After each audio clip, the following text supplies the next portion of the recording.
So I'll say a quick thank you. First of all, I'd like to thank everyone for coming tonight. I'm actually losing my stand-up virginity to you lot tonight. Hopefully, it will get as many laughs as when I lost my actual virginity. If not, as many YouTube hits. So, yeah. Now, I'd just like to start off by saying one thing. I've been doing stand-up comedy for about 3 months, sort of working on material. And it has ruined my sex life. There's no way around this. I now choose who I'm going to sleep with based on how funny I think the experience will be. It's quite off-putting when you have to stop the guy halfway through and say, hang on, pen and paper. Before I forget. Now, I'll be honest, I'm not some kind of sex goddess. I look like a cross between a hippopotamus and a clown. So, I've had my fair share of experience. My best feature, probably my boobs, although as soon as I lie on my back, they go, no, and disappear down my ribs. This is not helpful. But throughout the past few years, I've worked out there are a few things that I really, really hate men doing in bed. The first one is just general treatment of the clitoris, okay? It is not a scratch card. I would prefer it if you didn't treat it like you were looking for the third pot of gold, okay? Stop rubbing it that hard. Number 2, the G-spot jab. There's been a study recently showing that there's actually no physical evidence for the G-spot. You are not going to prove scientists wrong by putting as many fingers up me as if you think I was a glove, okay? Just get that straight. Number 3 is the head push during blowjobs.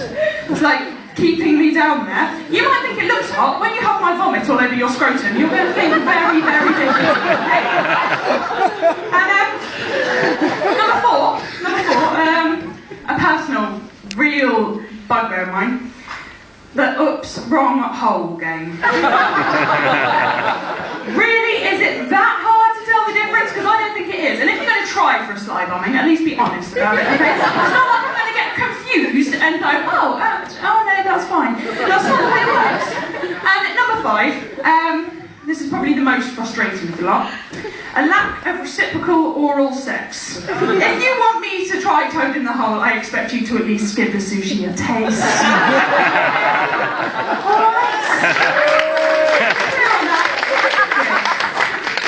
Now, I'd like to say that I'm quite conscientious and sensible when it comes to contraception, but I'll be honest, if I'm wasted, I wouldn't notice if you had a goblin on your penis half the time. So I'm not always that careful. So I have had to make a few trips down to Boots for the morning after pill. Nothing says tramp quite like those 3 little words, does it? You go into the chemist, like, can I have the morning after pill, please? You know, just thinking of sweat, sex, you've got last night's makeup here, and the back of your hair's matted like wino's pubes. I can see you coming a mile off. They're all lined up behind the counter, just like, oh, dirty, dirty girl.